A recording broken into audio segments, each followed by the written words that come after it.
Boston. I'd like to welcome you all to Table Toke, the podcast. 1 2 1 2 1 2. Where we talk about the exclusive business in the cannabis industry, things, information about the different strands, the new dispensaries, where you at, all that type of information. Either you're a grower, smoker, whatever you're doing. This is where you find out the new innovation when it comes to cannabis. We talk about the new tech that you use for it, use for it. This is where you're gonna find your information about that at exclusively. Yeah, so thank you for tuning in for another episode of Table Toke. I'd like to welcome all the viewers. Really excited about this one. We're in Boston, Massachusetts, home turf here. We came out, we're right at the garden filming. I'd like to welcome my co-host for Table Toke, HellRazah. Yes, indeed. I'm here with my family. We here with the Table Toke podcast with Chad James, the Chad GPT a high, and we giving some exclusive things we cooking up for y'all for the future for 2025. So you're gonna always want to stay tuned. Matter of fact, subscribe now, turn on the notifications, and stay in tune with us and stay in sync with us because you're gonna find out a lot of special guests popping up over here, and you're gonna hear a lot of information that you don't know and that you're not gonna find out nowhere. Because we're going to bring professionals, people that have the knowledge and the information that you need. If you're looking for it, this is going to be your place to be. And we got some special guests today that we want to introduce. Absolutely. You can look over here, they'll catch you on the camera too. So we got STENNY. DJ STENNY over DJ here. STENNY. What up? Stan. Welcome. From the Puff Down out in Massachusetts. Just came from that, and what is that? And then we got also the producer of the upcoming documentary and album an album. with you. Yes, indeed. The High My boy Project High. is coming soon, so get ready for that too. What's up, guys? How you doing? How you doing? I'm doing good. This Doc- is awesome. Music doc. Yeah, We're in the garden, we are like literally in the garden, right? in the Boston Garden, North Station. This is kind of a cool concept of what we've been doing because we've been traveling around a little bit. We've been, grabbing different studios in different areas, and we've been able to kind of check out things across the country, right? What up, Stenny? Tell me a little bit about the Puff Down, Mary Palmer, all sorts of stuff you got going on. Been friends with you for a little bit now, man. I'm really happy to see what the Puff Down's been doing. We had the National Wu-Tang Day. So let's start off with Mary Palmer. I got some gummies for you guys to try. Actually, What better way to start off, See what I man? told you? Remember better I way said to about start you're off? going to find about some exclusive edibles and everything here? I was not joking. let me get into What's my your favorite way to consume the cannabis? Because I know you use it for a lot Me, I of use medical it for ailments medical. and stuff. So medical is cool for me, vape. Okay. So, because it's no like after mav or smoke, you ain't smelling like an ashtray. You ain't got little clips or nothing around. So once you do it, it's gone. It's important that you get the right product and the right vapes because, some of them... And it helps me for like sleep and pain. So it's I don't do it for recreation. It's not a recreational thing. So, It's for medical. and then so how many milligrams are these? these are 5 milligrams. Here you go. Bought us all our own bag. Yeah, you guys got. Well, there's a sample of 2 different types. So now they're 5 milligrams. 5 milligrams And each. Reason being on This is the on Mary- a this is legal Mary- level. The gummies are a little bit low dose. Tell them about the cannabis cup that just passed. Oh, the Harvest Cup. The Harvest Cup was a month ago now at this point. One of the best events in New England, in my opinion. I've been going to it yearly for a long time. I think this must be about like the 8th year. Okay. I was fortunate enough to win with Mary Palmer multiple times at that event with the drinks and topicals. Next time I need to get you some topicals because I make award-winning topicals for your muscles and See, that's helpful. So how did Mary Palmer? Let's get to the. How did Mary Palmer start? Mary Palmer started with me and my girlfriend Lynn Spinney. Which is in the cannabis space as well. She was in the cannabis space. Yeah. She was we were formulating these drinks and stuff like that, and topicals, and dog treats, to help people. I mean, that's what we were really starting to do. So Lynn now is doing a lot of dog training, and she's still, passionate about the cannabis space, but it's she's gone on to, have fun and follow her passions. So she's doing more dog training and boarding and stuff like that. Thank you. We're working on getting the Mary Palmer product to market, though. That's what we're really working on now. That's why we came out with the 5 milligram gummies. We're just in the testing phase, but we plan on going to market with them with Ideal Craft Cannabis in Massachusetts in early 2025. Okay. So I've been to Ideal Craft Cannabis. Nice spot. Tell me a little bit about those guys. They're cultivators. Nick. Nick Saber is one of the owners. He was social equity. He was in the first cohort, I believe, of social equity. Me and Lynn were both in the second cohort of social equity. So, the Massachusetts came out with the social equity program to help people get to market within the cannabis industry because they were impacted by what were they? The war on drugs. The war on drugs, really. yeah, really. And that's what it's supposed to do. And the thing is, in Massachusetts, there were, some of the right people got it, but some of the, not to get too into it, but in some areas it became a front for some of these bigger companies. I got asked to help on the social equity program in Rhode Island, and they kind of did the opposite in New York. So we got Massachusetts where it became a front for some of these larger businesses to capitalize on some fees and some different, and to kind of get involved in some businesses on somebody else's. We can get into that another time. But in New York, they almost made it too easy to get a social equity license. So now we have a bunch of people out there that don't have the greatest business experience, and they're setting their businesses up to fail.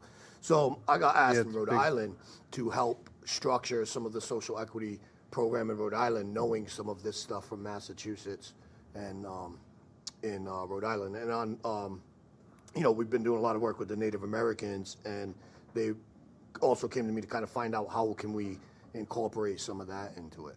But social equity should be to help, a lot of social injustice and stuff, and people who got in trouble for cannabis and put away, and now it's like their way of saying like, oh, sorry we threw you sorry we threw you in the joint, sorry we ruined some stuff for some families and this and that, but now it's time for us to make money on it. Right. So we're just going to give you a little apology, and we'll give you a cheaper license. I mean, Massachusetts, they're trying to do a good job. I wouldn't really say they've done the best job. Like, Lynn got arrested in Ohio for cannabis. That's how she got into the program. I had my house raided in 2009, I think, for cannabis. And, I'm also a veteran. We've won so many cannabis awards and developed so many products, but none of them are available within the Massachusetts dispensaries. So we have to come to market with some of those products and then work in other ways. And you can add a lot of value, too, with the events and stuff you do. You don't see and I know you feel that, too, that reason we started doing a lot of events and things is because that's the only way you could market in cannabis. You can't market traditionally. It's getting a little easier now. But with the events, that's why we've incorporated music and just to really kind of get stuff out there and create a buzz. So I feel like you yourself, with the company getting your products in there, I mean, you can bring a lot of value besides just your products. I have 20 years experience in music, producing events. Yeah. I started producing events in 2005 in Boston. You really do your thing in the music. I definitely respect that. I mean, that's probably why you and I have clicked on different levels, right? You got the music, and then, I mean, it's been a big, cannabis has kind of been that, like, common denominator for me in that conversation piece, right? And to work with people in music. Yeah, what are you interested in? We're all, so a lot of us in the industry and community, are interested in cannabis. That's, why we got together and why we're friends. but also music is a huge aspect of Connection. that. It's part of the connection. And that's how it started. I mean, like you were saying the other day, Razor, you brought up, like, you know, I mean, all the older hip hop artists and stuff, I mean, they were rapping about this stuff for years, and it was a big part of the culture for a long time. And now it's like traditional market people should be involved in that. We're going to have all these new people come in that are just like in it for the money. Like, we got to keep it in it for the culture. That's corporatism. See, corporatism look for anything that's not monetized, that they're not profiting from. So then it becomes a problem. Mm-hmm. But once they get rid of the problem, then they commercialize it, and it's in Walmart and everywhere else after that. Yep. Then it's okay. It's okay, but it's limited. You can only have it in dosages. So it's okay. You can have. It's okay if we say it's okay, but it's only in dosages because now we got to control it. And if you pass state lines and borders, it's different rules apply. So that's why you have migration happening, where certain people from states is going here and here, and it just keep going on, and because the different laws is applying, and it's certain things even with that to where people like, I going over here because the laws there is different. So they do this by design. This is not accidentally happening. So it's happening on purpose because they pushing the market out of certain areas. Because that'll later on, once that'll move away from there, that'll later on become what's a big time one of them companies.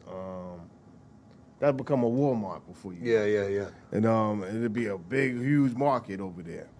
And that was a field where people was making, they was growers over there, was growing the growing community. See, they pay attention to that. See, it's effective to them because they make money off of medicine. So there's a huge profit in the sick people. So if you keep people sick, you can make a lot of money off of them. So that's not by accident. You said that the other day, man. You said there's no money in a healthy body, and that was like we were doing, and it's true, man. And it's like common sense, but they make it seem like it's so difficult. And that's why, like the Native American piece, I've talked about this before. Of when I started working with the Native Americans on stuff, what they stand for in life is what I stand for in cannabis. So it only makes sense to kind of bridge it together. Where that's why I'm very big on we talk about craft cannabis. That term's got a little loose too. Right. But I want to make it like the microbreweries and like when you think of craft beer, it keeps it very cultural and community based. Mm-hmm. And the thing is, it's actually some medical benefits to this shit too. So that's 100%. Why they took over control of it. They said we got to take control of this because now this going to interfere. Imagine that there's a plant that you could grow in your backyard and it could really help you. It'll be a lot. It'll be a lot of healthy. It can people replace, not just help you. It can replace some of the things that they're putting out synthetically. Right. They don't want you to be a lot of healthy people out here. And that's what it plays in a lot of things plays into each other. So they keep people stressed out and sick on purpose because they're gonna drug you up. So they're gonna drug you up and fill you up because you realize you pay a medical tax every year, right? So what'll happen if you never get sick? What do you think happened to that money? What do you think? Money just disappeared? You should worry about money that you don't see, that you're paying for. And you don't see that money, but it's there. It's guaranteed taking out your check, though. But you don't see it after that. And if you never sick, you would never see that money. You would never see that check. Which is important. That's why it's important for guys like us that we're doing.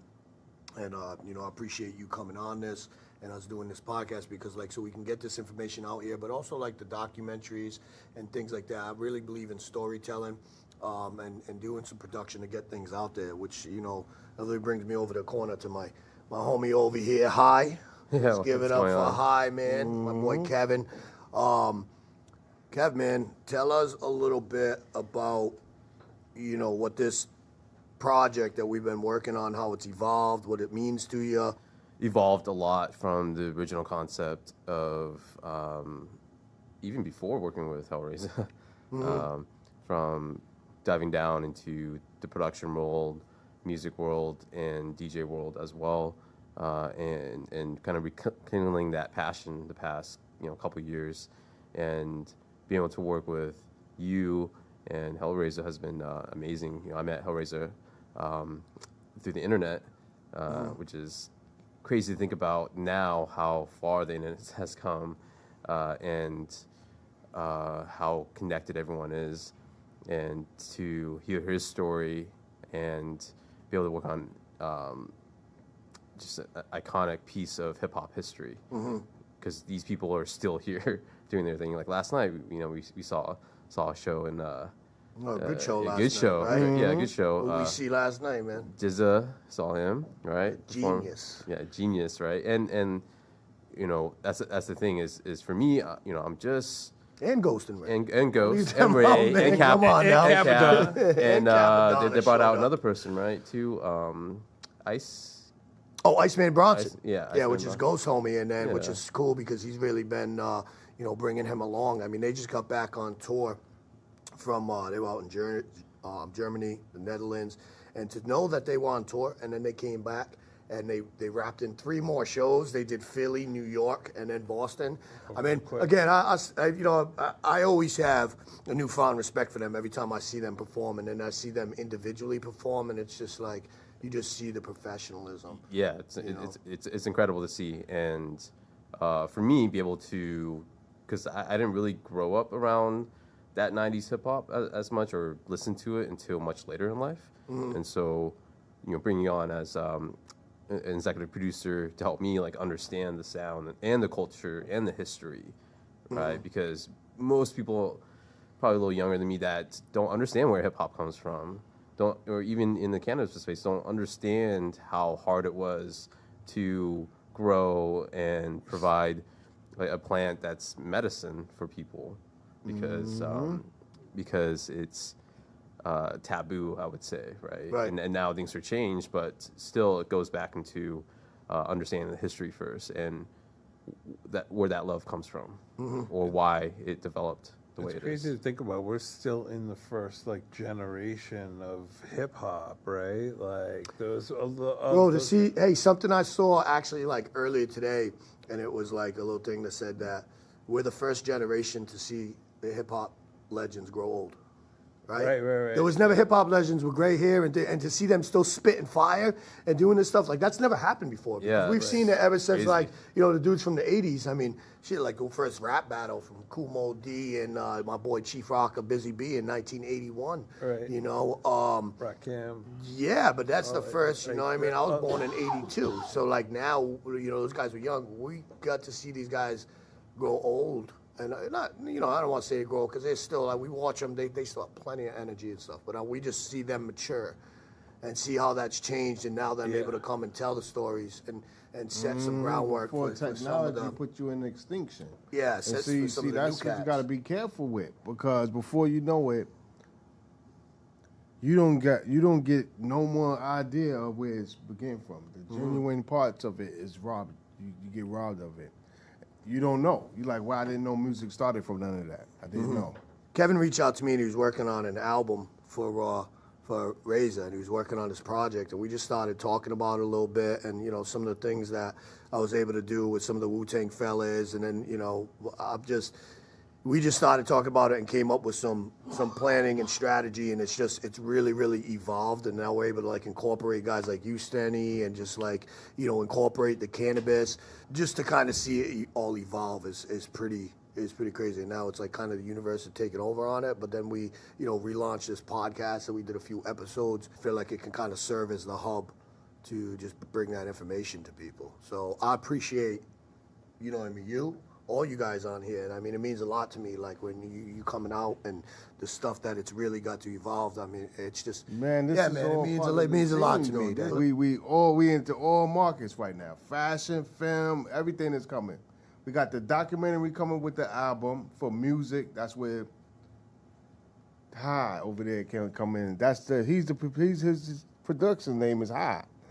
And looking at hip hop, how cannabis is a huge part of everyone's lives.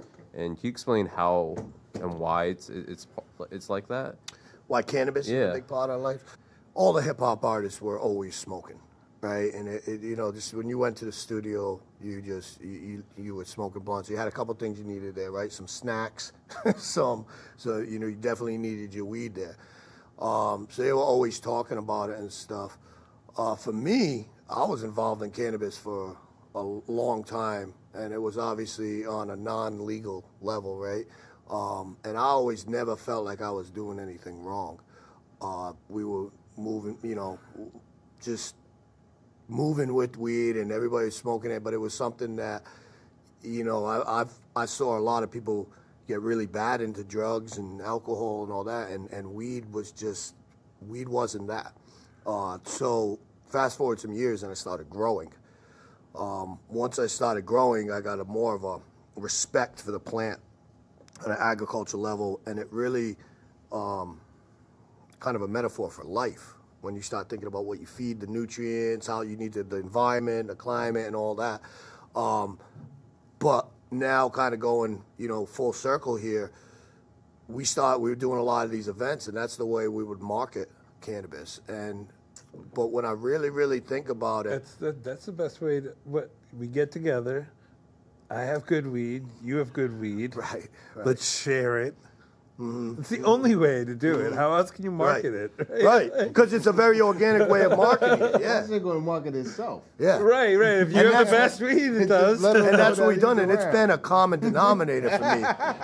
So when I think the whole about room would know about it.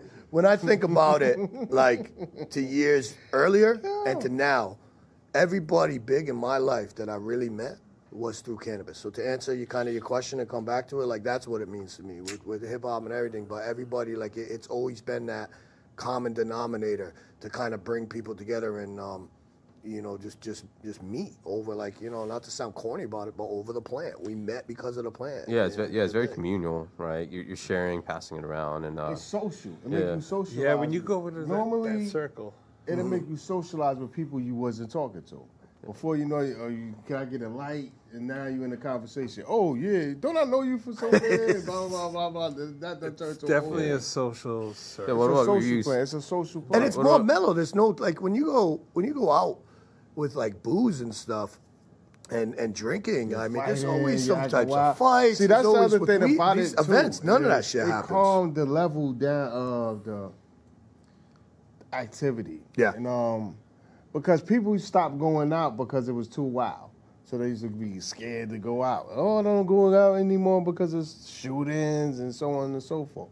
So it took that element and made people calm, and you know, like they was had a good time. You remember the last time you had a good time? I bet you it was some cannabis probably involved around that atmosphere, because that's what it started to do. It started making people have fun and smile again. And creative, right? Good Creative. Yeah, so let's talk And more that about goes that. back to your Yeah. question. When you were in the studio, like, you can only sit there and drink for so long, and these guys be in the studio for hours, these hip hop, and it's like, yeah, you know, everybody, you can sit there and smoke the whole time. Your creativity levels will go up from it.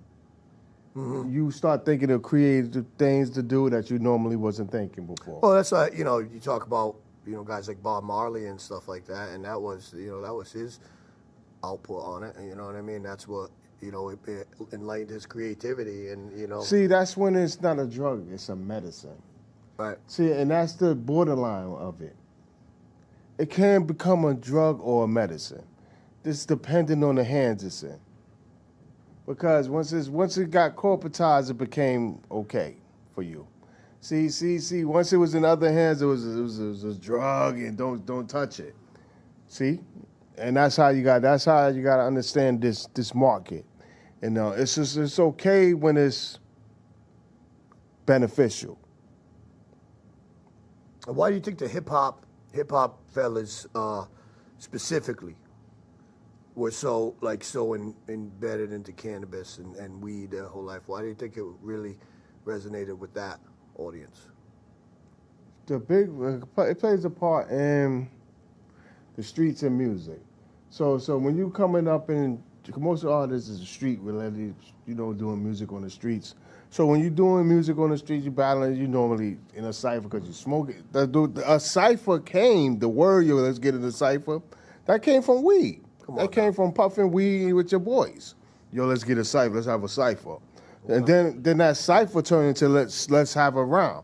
Now a rhyme cipher. Because now you surrounded by a whole bunch of rappers. So now it's like, yo, let's have a cipher.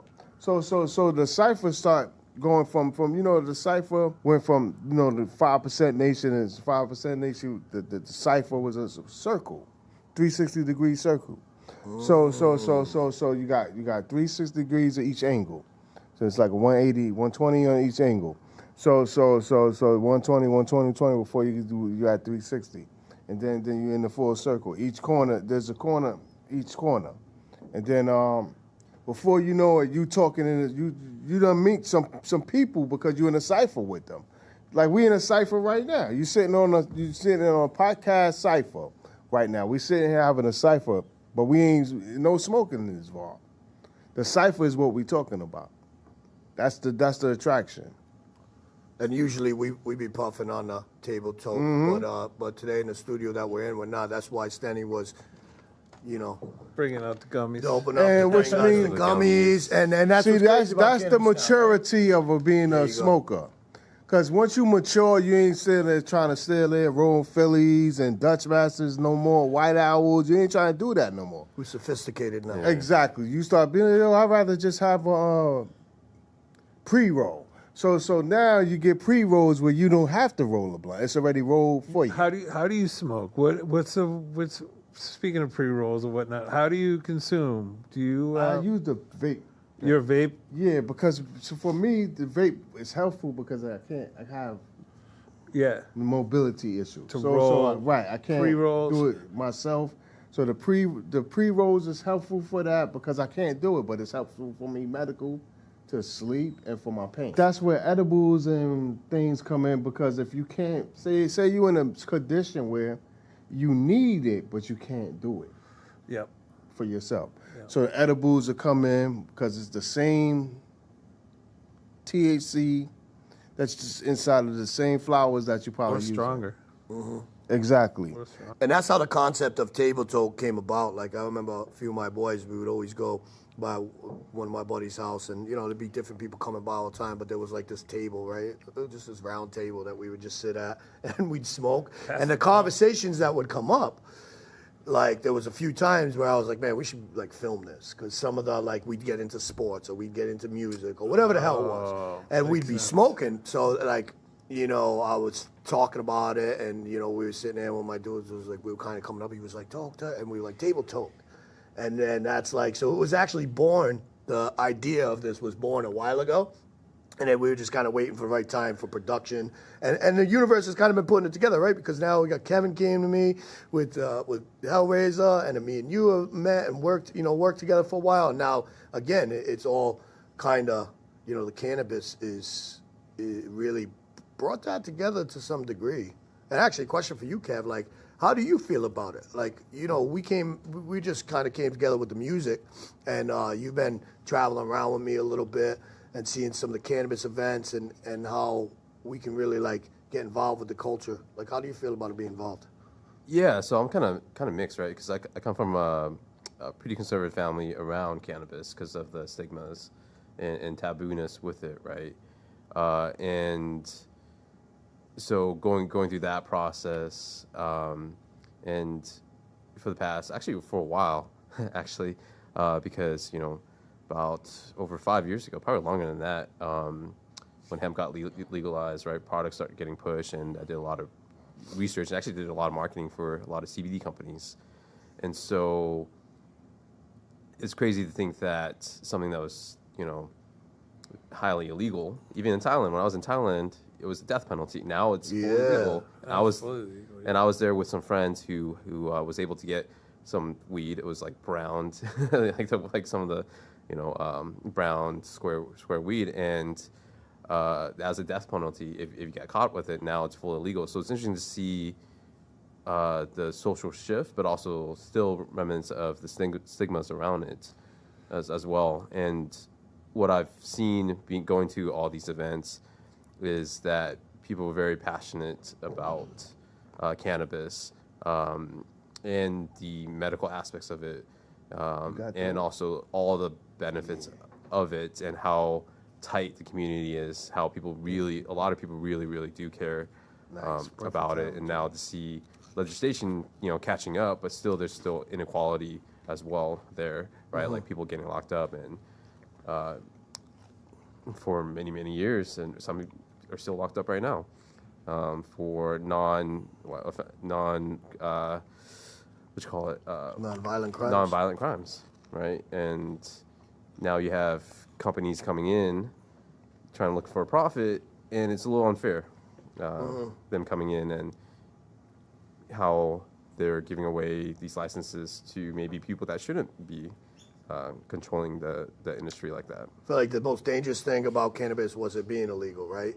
And years ago, I got wrapped in with some, serious individuals that were involved in cannabis and weed just because it was profitable and because it was illegal, and that's how you had to get involved with it.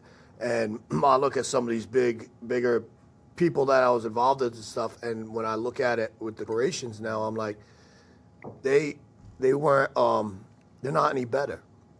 They just know how to hide, like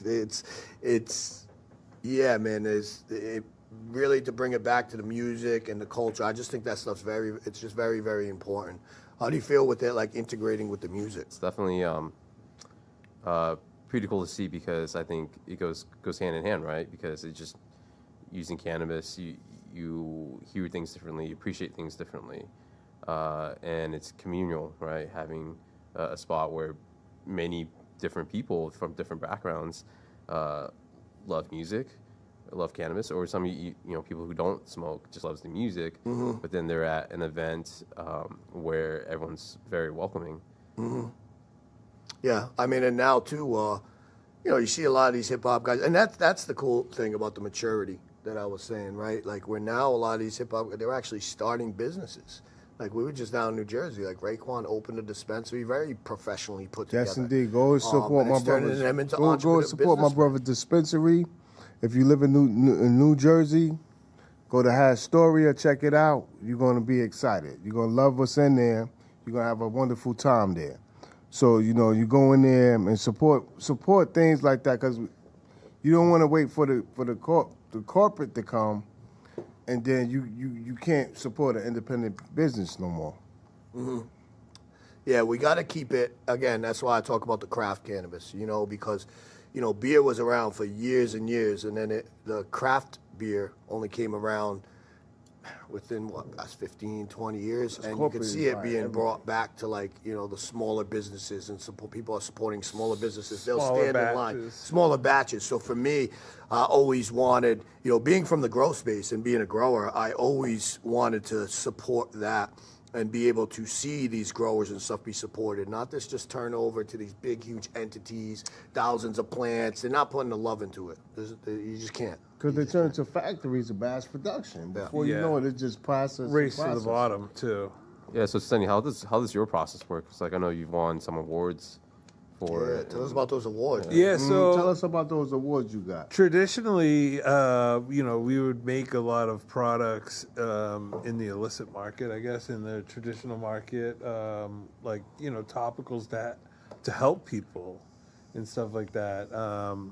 So we started entering them into competitions to get some notoriety. One of the first events we entered into was the Boston Freedom Rally, that they had a competition. We entered one of the drinks in. Wild event. Been going on for years. Well, 30 years. Yeah, 30 years. They had Red Band and Method Band come perform there. Yeah, like that was almost 10 years ago now, I think. And it's like one of the places where they just kind of look the other way, because it's been going on before it was legal, and they just, put up a stance, and they're like, we're going to have this event. And it's cool to see that event evolve into the modern times, right? Because back in the day, it was, they were doing it when it was very illegal. And now, I don't like this in between. I don't like the in between. Like, I either rather see it like, where it's illegal and now it's legal, but it's half legal. I don't like legalization just to support these bigger companies. like as far as the scheduling, I feel like it should be descheduled, right? They're trying to move it to Schedule 3, and some people that don't know the cannabis space are like, oh, that's a big deal. Like they're moving it from schedule. Just to be clear right now, Schedule 1 is where cannabis is. It's up there with cocaine and heroin, which is just completely even ridiculous just for us to talk about. Like you can't even hide that. It's ridiculous anymore, right? But they want to move it to Schedule 3, which will put it in with ketamine, steroids, and anything that has medical value. But alcohol is not scheduled at all. At all, right? So why are they moving it to Schedule 3? Well, there's some reasons behind it, because it's going to allow some of these bigger pharmaceutical companies to start doing things that they weren't able to do before, and it's going to put them in a bigger position. So really, there's some of these groups out there that I've seen that are fighting for the deschedulization, and I support that. I support the deschedulization. I don't think moving it to Schedule 3, it's just, it's not going in the right direction, even though people feel like that makes it in the right direction. Yes, because it used to be not even a misdemeanor, but they giving them federal offenses for that shit. Now that's crazy.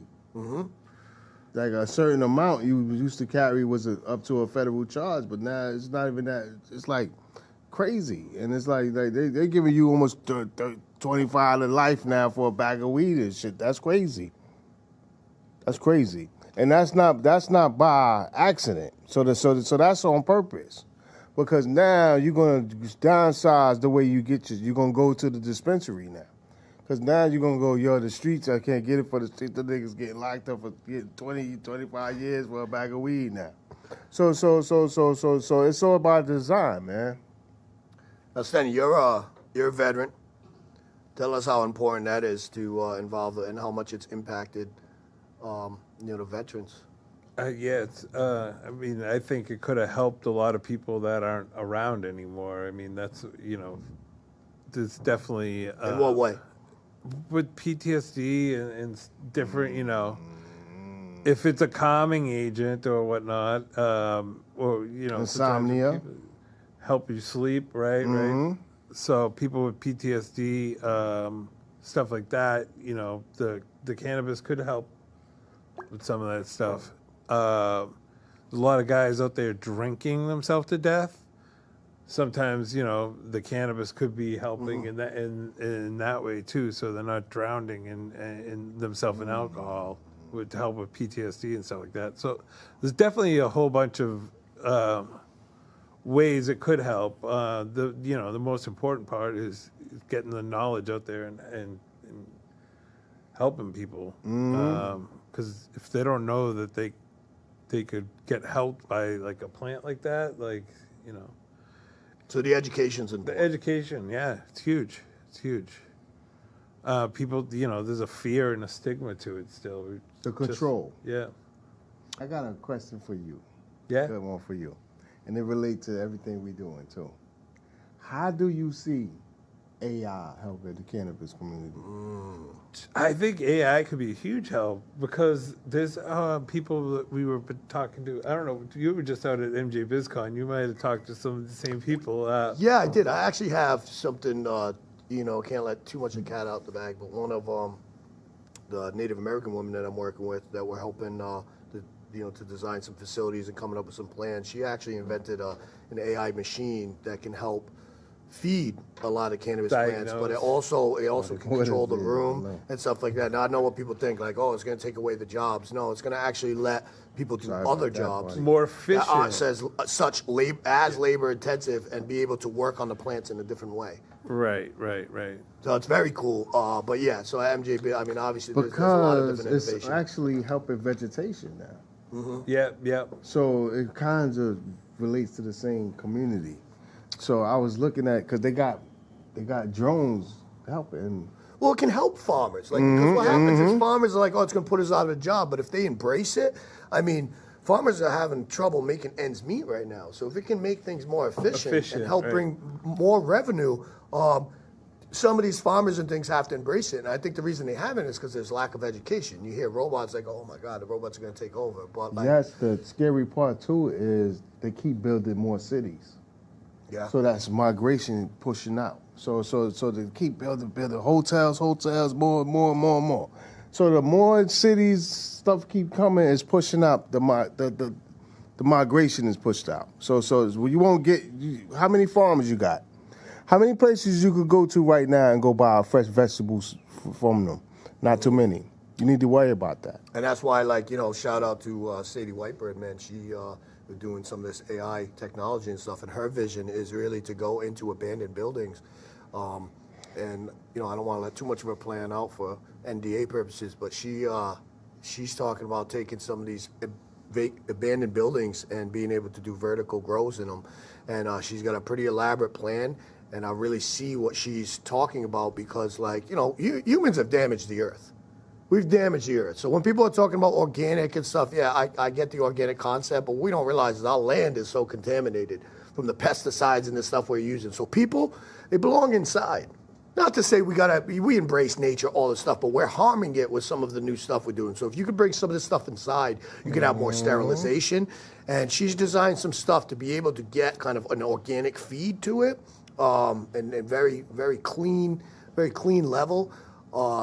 But, some of these buildings that are just doing nothing and abandoned, we can actually grow and provide food for people, cannabis, hemp.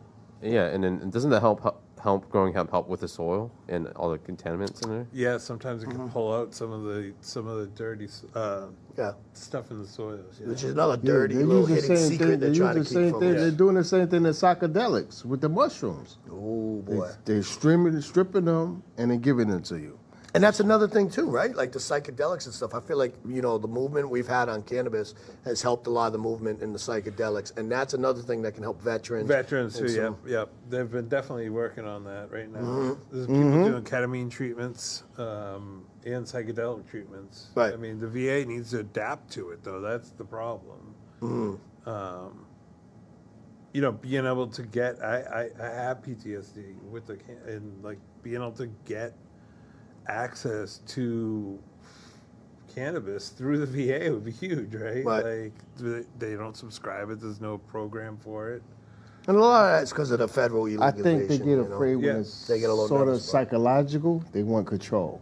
So when they got to do it, it's a war. In 2025, they keep saying the war is on the mind. So now they're gonna stop attacking you physically. So they're going to start attacking you mental things. So if you're not aware, you're not going to catch what's happening. It's going to be sorts of propaganda and things like that out there. It's going to be happening on a higher level than you can even you won't be able to detect it. Hasn't the propaganda on cannabis started a long time ago, like over 100 years ago? Oh, yeah, man. You can get into some things. I mean, there's the old story about the paper company, right? You heard about, like, where... this paper company, they found out that they could make paper and stuff just as, faster, more efficiently through hemp. So this paper company went out and put all sorts of campaigns out there to just tell them, like, how bad cannabis was. So they would, like, push the legalization on cannabis. And, it was all for money. A lot of the propaganda that's been out there and the things that have been placed were, like you said, by design. It is. And they've done it to really make cannabis just. There's some other stories and theories, and most of them are true. Like they wanted it to be illegal, and it was all for money. I mean, the prisons too. The prisons are big money. It's all about money. They were able to put people away for weed, right? That's a money. That's a big business. Prisons are a big business.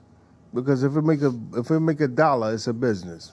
That's all you need to know. If it's profit, it's called profit and gain. So once you make a profit off of something, it could be anything. You could be like, yo, here, you want to buy this off of me for $2 a sip? That's business. Don't think the money they make off the companies that make the toothbrushes and the mattresses. There's a company that just makes prison mattresses. Just mattresses. So, you know what I mean? These are all these businesses that are tied and that, like, if, they had less people in them, they just wouldn't make as money. So there's a lot of because when you look at it, the technology, the innovation, that's happening is insane right now. And like they got the you could buy the pre-rolls pre-rolled already. All you gotta do is put the flour in it.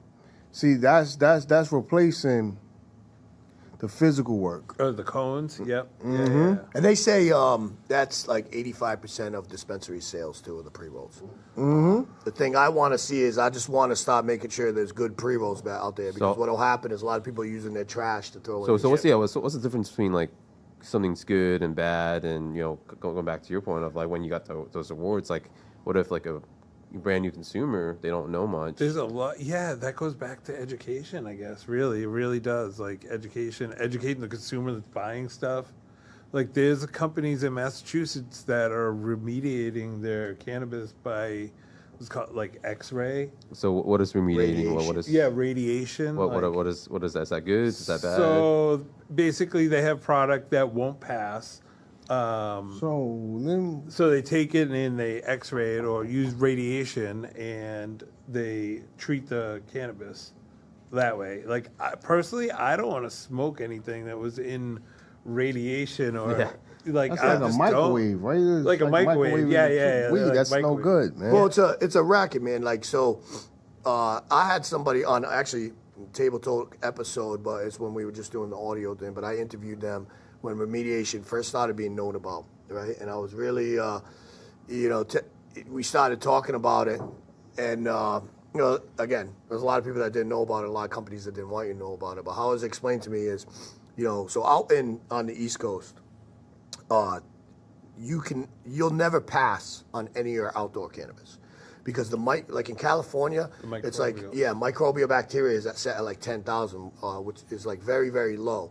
So microbial bacteria are on your hand, or if a caterpillar lands on it, or anything. So when you're outdoors, you're gonna fail on this microbial bacteria. So they had this company that'll come in and they'll say, okay, here's what you can do. You can turn it into like concentrate or whatever, but you have to do a specific technique, which is usually like BHO, which is butane, and they burn some of that off. Or you can remediate it. So then they say, okay, you can buy this machine off us for $300,000, or you can use our machine here that costs $5 million. Now the $300,000 machine does about 2 pounds a day, so it's not efficient. So the people tell, okay, well, we're gonna do this. We're gonna use your machine. They were taking half the product as payment plus half the product, okay? Some of these companies, all right? This is wild. So now what do you think they do with that product? They go put it in the dispensary or wherever they put it legal, or maybe it's being pushed in a block. Well, however it's going, they use it and it's driving down the price of cannabis. Because they didn't pay for it, right? Because they didn't pay shit for it, right? And now, I won't say names, but I actually caught a couple companies failing people purposely. So now this is where the federally illegal stuff, like there was the company I was working with, and I was consulting for them, and they were bringing their stuff in and kept saying they were failing. And that was in the indoor grow. Mind you, the outdoor grows, like I said, it's very difficult. So, for outdoors on the East Coast, you got to kind of do concentrates with it. In California, it's a little different. You can do it. But they made it too strict. Massachusetts testing is really strict. Right. They made it too strict. So for outdoor, it should be different for like kind of outdoors. But on the indoor facilities, you should be able to pass. So what determines it passing, not passing is like. So the microbial bacteria, if it's on over 10,000, what is it like IUs or something? Yeah, I think IUs. But anyway, however they measure it, if it goes over that, then it fails, and then you have these options of remediating and stuff. But I actually caught a company that somebody was bringing their stuff to them, and they're like, we can't figure out why we can't pass. We had this checked. Now they're spending all sorts of money on the facility to go through vents, go through all that. Testing. Finally, I'm like, listen, they said, no, we know these guys really well at this company. I said, you ever think about switching companies? Finally, they didn't know what to do, and they did, and they passed. And they switched another company, and they passed. So now you mean to tell me why they're failing? I mean, speculation, but it could be because they're in the mix. You know what I mean? I mean, that's what I'm saying. There's a lot of stuff with it being like not being federally legal. That there's like a lot of things that won't protect companies. So that's why I mean about the half legal. Like I don't want to move illegal with none of these border restrictions, or I want to move fully legal. You see what I'm saying? Like that's how I feel about it anyway. And we could probably go on forever about that topic. So when it comes to hybrid, hydroponics, and So a hybrid is when you No have seeds? sativa and indica, and that's the blend of the indica and the sativa. That's a hybrid. Oh, because it's made up. Because because you have like sativa and then you have indica, and then the hybrid will be 50-50 or 40, yeah, 60 exactly. You know, so some people like that. Like you don't have that full sativa effect. So what's the science behind it being called sativa versus indica? It's basically goes after like the terpene profile. Some terpene profiles make you feel more energetic or like limonene and Got those, it. for example. And so all these terpenes usually make up. Oh, this is more indica. This is sativa. Correct. that's how they Yeah. initially. And I heard with the terpenes it even breaks out with like so many different terpenes for different moods and feelings. Yep. Right? Yep. And that's what we were actually you were with me. I was very impressed by Hardin. Yeah, Hardin's in was Las great. Vegas. And the hydroponics is in water, right? Hydroponics is grown in water, yes, and they feed it the nutrients with water. So that's it's better Would for that an be a better- indoor type grow. Okay, I was about to say, is that Outdoor, better I like to see organic being done. Indoor, I think a little different. A lot of people want to do the organic indoor, but there's no scientific evidence that the plant can distinguish by being fed by minerals or by organic. So I feel like when you're bringing it indoors to create the better environment, let's do it more efficient. But don't want to use chemicals. You want to use like natural salts and some organic feeds to go Crop in there. steering. Yeah. That's kind of more of keep it give the healthy. plant. It's like keeping it exactly what healthy, needs. right? You want to Right. keep your growth healthy. That's what going back to what you were asking about AI. Using AI in that aspect, so you can have a camera in the room. You can look. Oh, this plant is deficient over here. Feed it a little bit of whatever it needs. More CalMag. It's always more CalMag. And then Well, these ones over here have too much nutrients. Dial it back a little bit. Right. And the AI is gonna do that By for the whole itself. entire room. And and it'll learn. Like this machine that she invented, that's called Alice.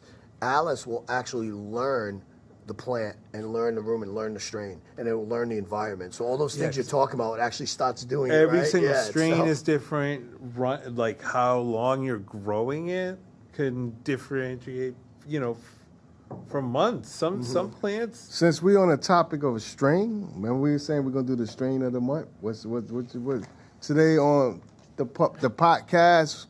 What would be the strain of the month? What's hot right now?